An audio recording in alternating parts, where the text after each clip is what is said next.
अस्सलाम वालेकुम जी। आज से मैच वन डिजिटल चैनल पर मैं हाज़िर हूँ, मोहम्मद आसिम।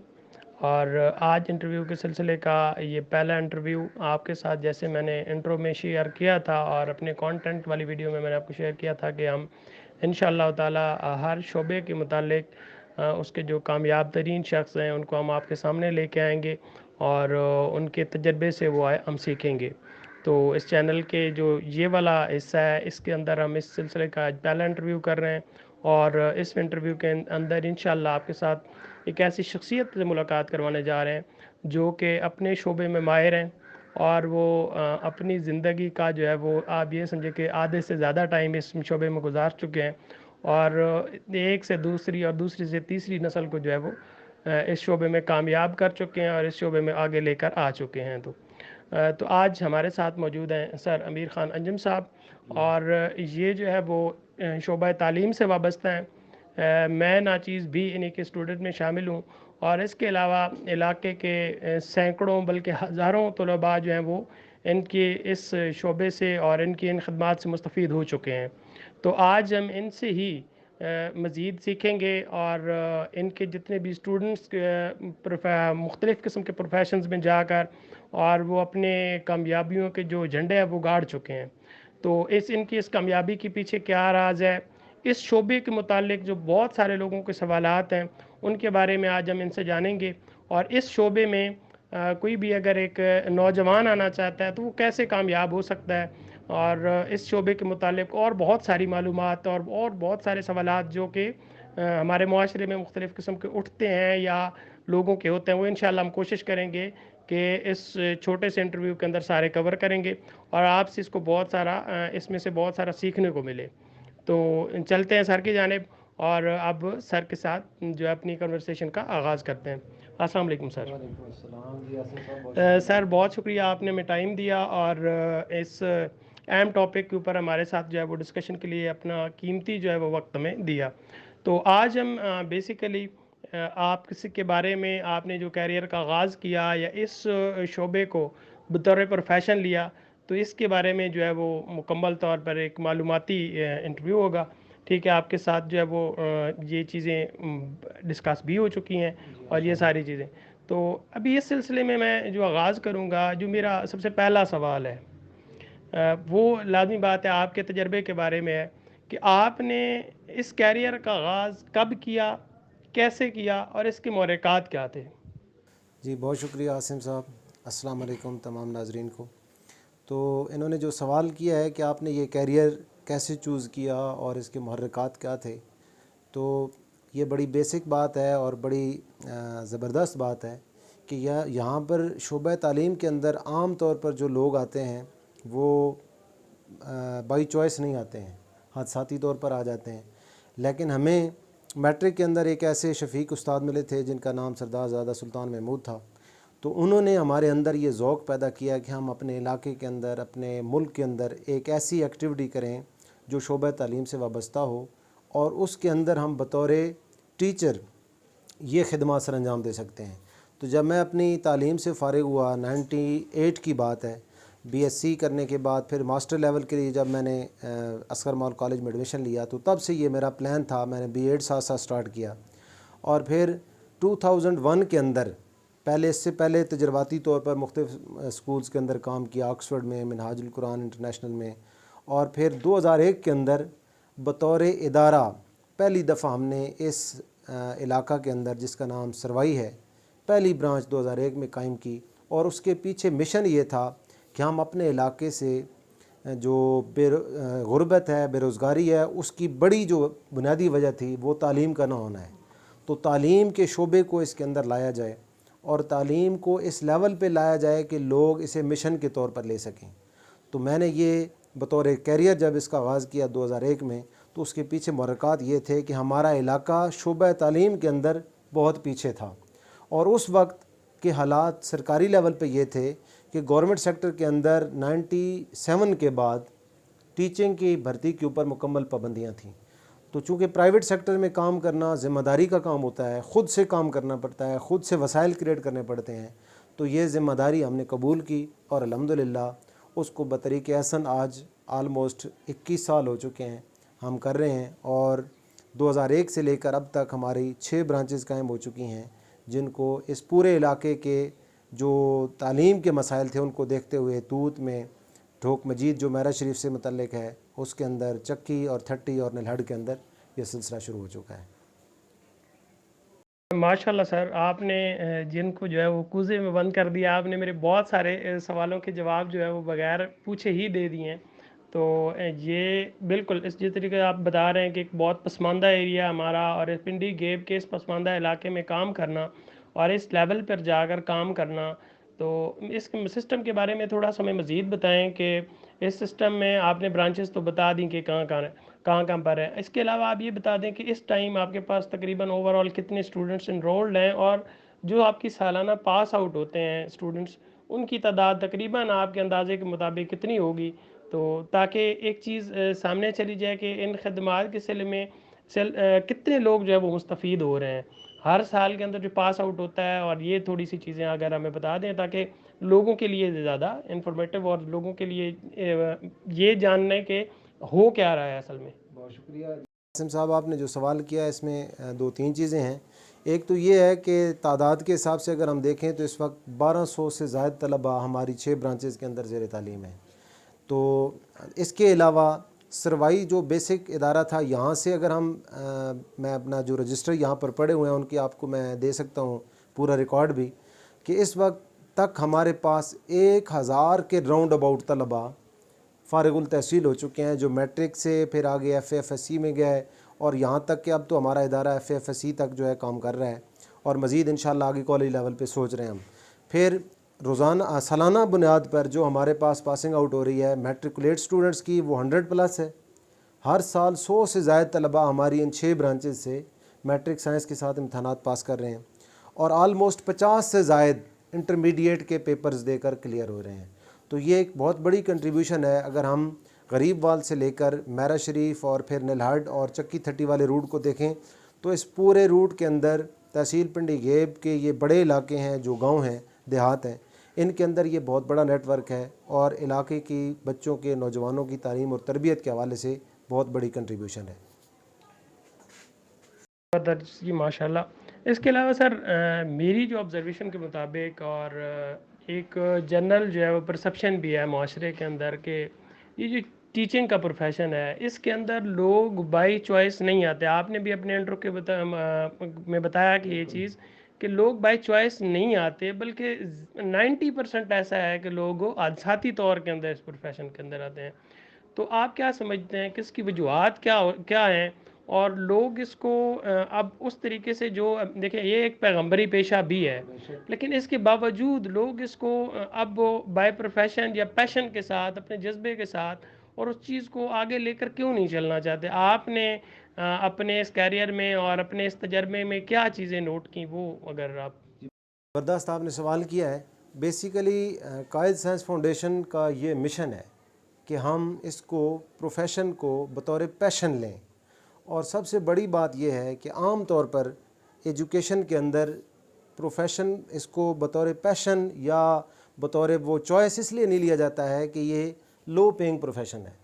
चूँकि गवर्नमेंट सेक्टर पे भी हमारे जो पढ़े लिखे लोग हैं वो ज़्यादा कोशिश करते हैं कि वो किसी ऐसे शोबे में जाएं जिसमें उनकी सर्विसेज के बदले उन्हें ज़्यादा पे मिल सके और वो बेहतर ज़िंदगी गुजार सकें।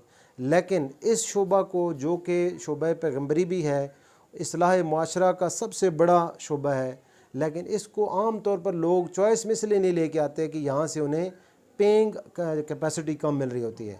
लेकिन कायद साइंस फाउंडेशन स्कूल सिस्टम का ये एजाज़ है और अल्हम्दुलिल्लाह कायद साइंस फाउंडेशन स्कूल सिस्टम के जितने इस वक्त हेड्स काम कर रहे हैं वो उनमें से मैक्सिमम इसी सिस्टम के तालीम याफ्ता हैं और इसी सिस्टम से वो सीखने के बाद अब अपनी अपनी अलग ब्रांचेस कायम कर चुके हैं।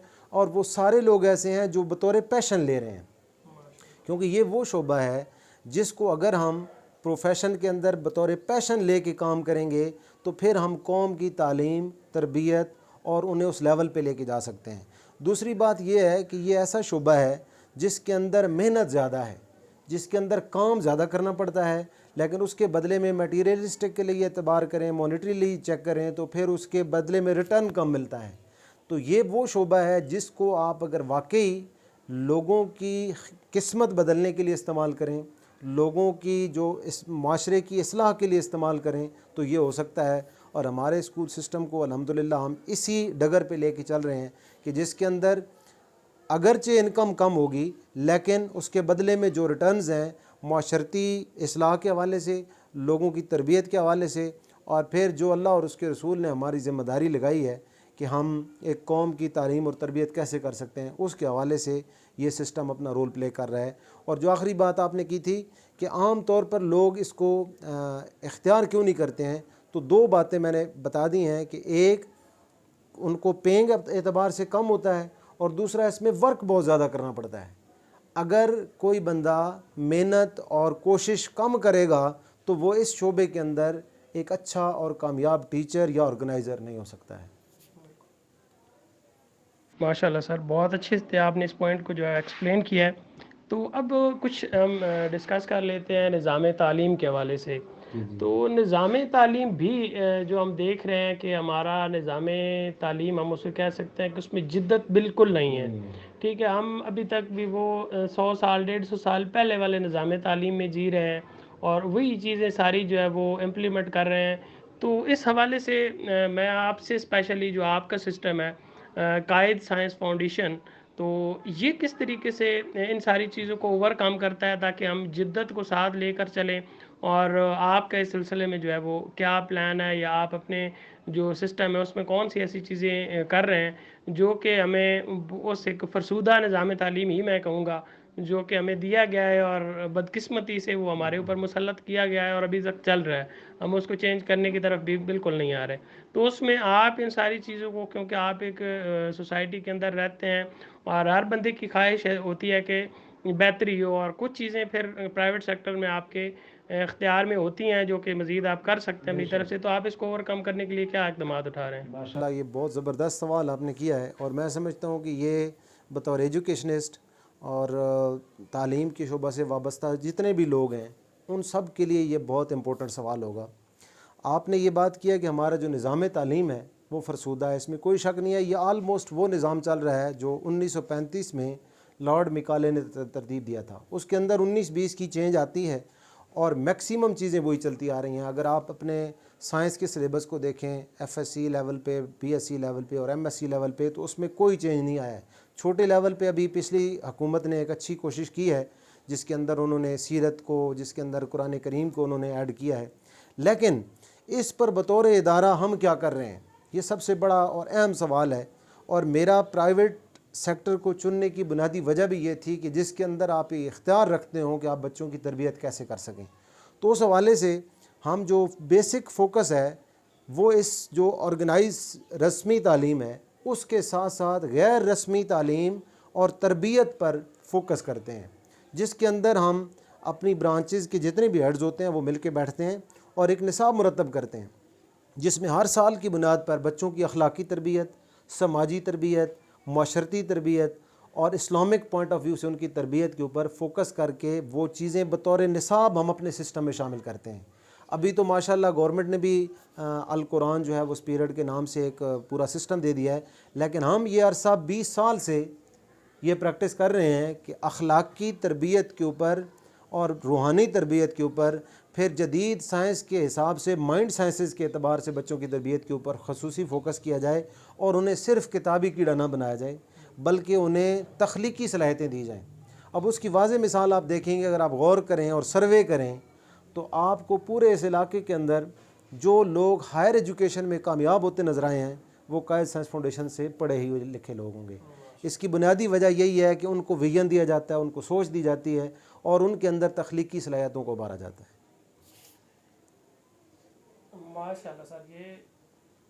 माशाल्लाह सर, ये आपका वाकई एक बहुत ही बड़ा अहम सवाल था लोगों के लिए भी कि इस शोबे में, क्योंकि ये लोग बहुत सारी चीज़ें से कंसर्न रखते हैं कि हमारे बच्चों की जो है वो तालीम के साथ साथ और इन सारी चीज़ों के साथ साथ उनकी तरबियत कैसी हो रही है। ठीक है। बाकी क्योंकि रिलीजियस पॉइंट ऑफ व्यू से भी आएँ तो उस हवाले से भी लोग बहुत ज़्यादा जो है वो इस चीज़ को फोकस कर रहे होते हैं और इन चीज़ों को नोट कर रहे होते हैं। तो आपके ये इक़दामात माशाल्लाह लोगों के लिए और एक बहुत बड़ा जो है वो सरमाया है और आपके लिए ये एक सदका जारिया के तौर पर भी माशाल्लाह है। तो सर अब इस पे मज़ीद जो है हम कुछ चीज़ें कर लेते हैं कि कैरियर के हवाले से कि अगर कोई नौजवान है वो इस शोबे से वाबस्ता होना चाहता है। हमारी पहले भी डिस्कशन हो चुकी है कि लोग इसमें आज़ादी तौर पे आ रहे हैं। तो अब वो एक नौजवान जो जज्बा रखता है इस शोबे में आना चाहता है तो वो कैसे स्टार्ट एक ले सकता है या उसके लिए आप एक मोटिवेशन के तौर पर क्या कहेंगे कि वो इसको बतौर प्रोफेशन और एक मुकम्मल कैरियर के तौर पर इसको अडॉप्ट करे। तो उसके लिए आपकी कोई सजेशन या उसके लिए आपका जो स्टार्टअप के तौर पर वो करना चाह रहा है तो क्या मोटिवेशन मैसेज है? जी माशाल्लाह, ये जो आपने सवाल किया है ये भी बड़ा टेक्निकल सवाल है कि बतौर कैरियर आम तौर पर नौजवान ये देखते हैं कि जिसमें हमें काम थोड़ा करना पड़े और उसके बदले में हमें जो सैलरीज़ हैं, जो पे बैक्स हैं वो ज़्यादा मिलें। तो इस हवाले से मैं पहले भी बात कर चुका हूँ, लेकिन इसके अंदर एक बड़ा दिलचस्प पॉइंट है कि अगर कोई बतौर कैरियर इसको लेना चाहे तालीम को और ख़ुसूसी प्राइवेट सेक्टर के अंदर बतौर एजुकेशनिस्ट काम करना चाहे तो उसके लिए बहुत ज़बरदस्त अपॉर्चुनिटी है। ये मैं बिल्कुल ये ऐसा नहीं कहूँगा कि यहाँ आपको पे बैक नहीं होता है। आपकी सर्विसेज के बदले आपको पे बैक मॉनेटरीली भी होता है और अखलाकी और समाजी और सियासी तौर पर और माशरती तौर पर जो पे बैक है वो मैं समझता हूँ कि किसी और शोबे में मुमकिन नहीं है। हम में से जितने लोग मेरे साथ पढ़े लिखे थे जो उस दौर के एजुकेशन थे वो बाहर के मुल्कों में रहकर फ़ॉरेन में रहकर शायद अच्छे रिज़र्व भी बना चुके हों, शायद अच्छे फ़ंड्स भी इकट्ठे कर चुके हों और शायद अच्छा सरमाया भी कर चुके हों, लेकिन माशरे के अंदर उनका अगर रोल देखा जाए, उनके किरदार को देखा जाए तो वो बहुत कम होगा। तो मैं समझता हूँ ये बहुत बड़ी एक मोटिवेशन है कि नौजवान अगर इलाके की तरबियत के अंदर हिस्सा लेना चाहते हैं तो इनके लिए ये सबसे बड़ी मोटिवेशन है कि वो इसके अंदर काम करके अपना सिस्टम कायम करके अपना इदारा कायम करके या किसी इदारे के साथ मुंसलिक होकर अपनी खिदमात फराम करके वो इलाके के लिए, मुल्क के लिए और अपनी कौम के लिए बहुत बड़ी खिदमात सर अंजाम दे सकते हैं। ये सिर्फ़ ये नहीं देखा जाता है इसमें कि आपको वक्ती तौर पर पे बैक क्या हो रहा है, बल्कि लॉन्ग टर्म अगर आप इसके असरात देखें। मैं बहसीत उस्ताद ये नोट कर रहा हूँ कि अब मैं माशरे के अंदर जहाँ कहीं जाता हूँ, जो भी काम करना होता है तो कहीं ना कहीं पर कोई ना कोई स्टूडेंट वो हमारे उस काम के लिए अवेलेबल होता है। तो ये सर्विसेज हैं, ये इस सूरत में नौजवानों के लिए मोटिवेशन है कि ये बहुत बड़ा काम है और सदका जारिया है। बिल्कुल सर, सही फरमाया आपने।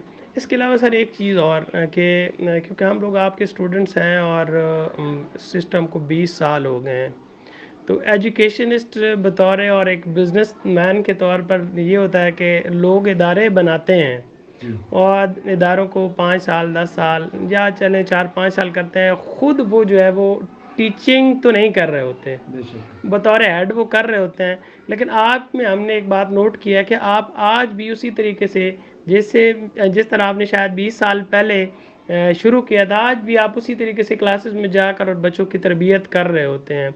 तो हमारे लिए तो ये बहुत बड़ी मोटिवेशन है और एक बड़ा यूनिक किस्म का पॉइंट है सिस्टम का कि ये आपकी एक यही समझे तुरा इम्तियाज़ है क्योंकि हर जगह ऐसा नहीं होता।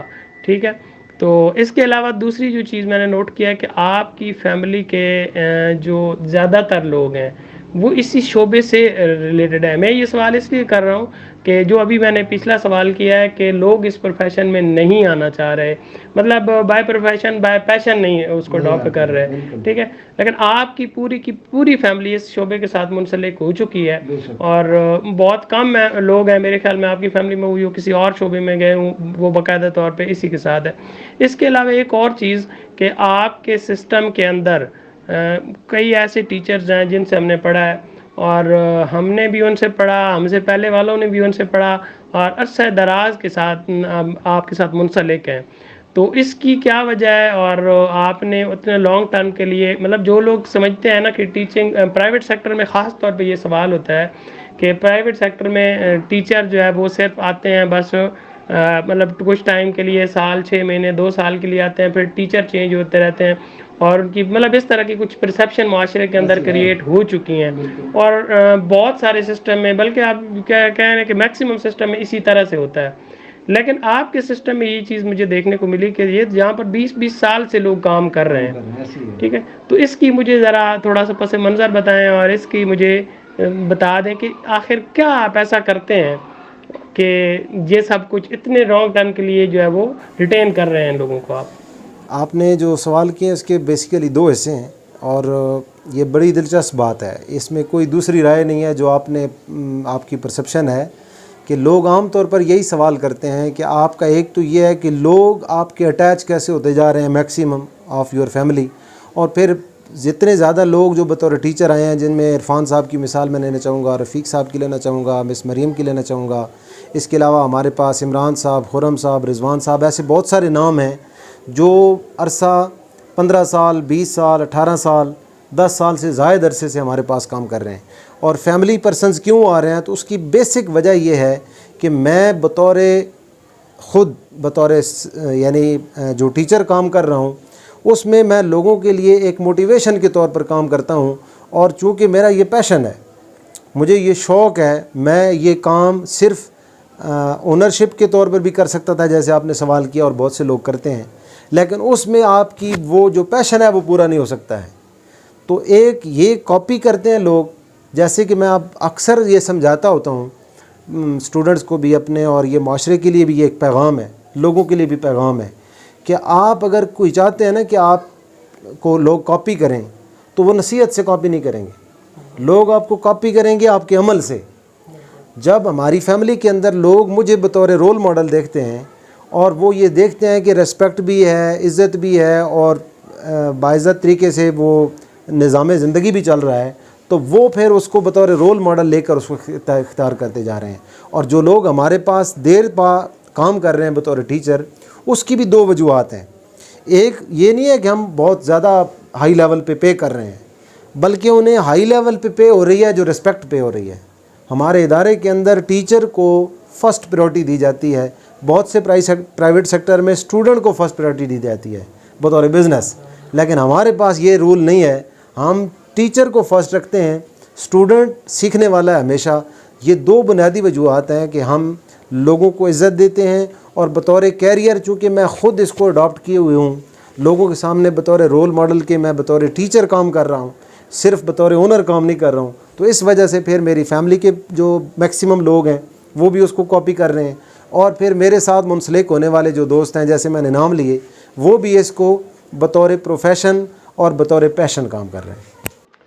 ज़बरदस्त सर, बहुत अच्छे तरीके से एक्सप्लेन, मतलब कि मुझे जो बात समझ आई कि आप जो करते हैं दूसरे लोग कॉपी करते हैं उसको, ठीक है। तो यही मेन वजह है कि जिस वजह से आपके साथ लोग अटैच हो रहे हैं और इसको अपने लिए एक ऑनर समझते हैं इस प्रोफेशन को, और इसको मतलब इसमें समझते हैं कि एज ए कैरियर और एज ए प्रोफेशन हमारे लिए सब कुछ यहाँ पर मौजूद है, ठीक है। तो तभी वो ले रहे हैं इसको। नहीं तो अगर उनके जहन में भी ये चीज़ होती है कि यार नहीं, मैं इस प्रोफेशन में जाऊँगा तो मुझे मतलब पे बैक नहीं होगा, ये वो चीज़ें होंगी, तो फिर शायद वो भी किसी और शोबे में चले जाते जहाँ पर बहुत अच्छा पे बैक होता है और सारी चीज़ें होती हैं, ठीक है। तो बहुत शुक्रिया सर। इसके अलावा एक आखिरी सवाल, मैं इस पूरे इंटरव्यू का खुलासा जो है वो लेना चाहूँगा कि एक बिल्कुल नया बंदा है, वो आना चाहता है इस शोबे में, तो वो कैसे आ सकता है, वो कैसे कोई सिस्टम स्टार्ट कर सकता है। बिल्कुल छोटे से लेवल पे एक बंदा सिस्टम स्टार्ट करना चाहता है अपना, वो किसी गांव में बैठा है या फिर किसी शहर में, बड़े शहर में बैठा है, तो वो बंदा इस सिस्टम को शुरू करना चाहता है, वो कैसे शुरू करे इस सिस्टम को, और इसको लॉन्ग टर्म में अपने ज़िंदगी का एक हिस्सा उसे देना चाहता है, लेकिन वो है इस लेवल पे कि अब वो बड़ी इन्वेस्टमेंट भी उसके पास कोई नहीं है, और वो बिल्कुल एक महदूद वसाइल के साथ शुरू करना चाहता है। तो उसके हवाले से एक खुलासा बस बयान कर दें। जी बहुत शुक्रिया। आपका ये सवाल जो है बतौर कैरियर अगर दिया जाए, तो मैं अपने पर्सनल एक्सपीरियंस को यहाँ पर भी शेयर करूँगा कि ये वो शोबा है जिसके लिए ना तो बड़ी इन्वेस्टमेंट चाहिए, ना इसके लिए बहुत बड़ा कोई बिल्डिंग्स चाहिए, बल्कि अगर कोई शख्स किसी बड़े शहर में स्टार्ट करना चाहता है या किसी छोटे से देहात में स्टार्ट करना चाहता है, तो उसके लिए सबसे बुनियादी वजह यह है कि वो ख़ुद अंदर से एक जज्बा लेकर उठे कि मैं करना चाहता हूँ और कुछ बड़ा करना चाहता हूँ अगर, तो उसके लिए उसका विजन बड़ा होना चाहिए, सोच बड़ी होनी चाहिए। हमने यहाँ पर जब 21 साल पहले स्टार्ट लिया था तो लोग मजाक उड़ाते थे कि इस गांव के अंदर इस ढोक के ऊपर कौन आपके पास पढ़ने के लिए आएगा। तो ये सोच ये है कि आप प्रैक्टिकली प्रूव करें as a teacher, as a institution owner, कि आप वाकई वो करने के लिए संजीदा हैं। तो आप इस्लामाबाद में बैठे हों तो फिर भी काम वैसा ही होगा, और आप किसी दूर दराज इलाके, जैसे हमारे सोआ के किनारे गांव हैं, डोक रहमत है, डोकफली है, पिरानी है, ऐसे किसी गांव में बैठे हों तो भी आपके पास उतनी ही अपॉर्चुनिटी मौजूद है। शर्त सिर्फ ये है कि आप ख़ुद करने वाले हों, तो आपके साथ एक कारवां बनता जाएगा और सिलसिला बनता जाएगा। ये प्रॉब्लम नहीं है कि कहीं पर भी आप काम कर सकते हैं। और नौजवानों के लिए ख़ुसूसन मैं कहूँगा कि ये शोबा पैगम्बरी है, जहाँ पर आप अपनी सलाहियतों को जितना इस्तेमाल करें वो उतना ज़्यादा पे बैक करेंगी। सिर्फ़ एक एतबार से नहीं, बल्कि दुनिया के एतबार से, आखिरत के एतबार से, मईशत के एतबार से, माशरत के एतबार से, हर लिहाज से आपके लिए ये बहुत बड़ा प्रोफेशन हो सकता है। बहुत शुक्रिया। बहुत शुक्रिया सर, आपने कीमती वक्त दिया और बहुत कुछ हमें सीखने को मिला। तो इंशाल्लाह इससे हज़ारों लाखों लोग मज़ीद भी सीखेंगे, और हम इंशाल्लाह आपके साथ जो मज़ीद जो गाइडेंस की ज़रूरत पड़ेगी या जो लोगों की जो है वो इस सिलसिले में, तो हम आपके साथ जो वो अटैच रहेंगे और इस सिलसिले में कांटेक्ट में रहेंगे इंशाल्लाह ताला।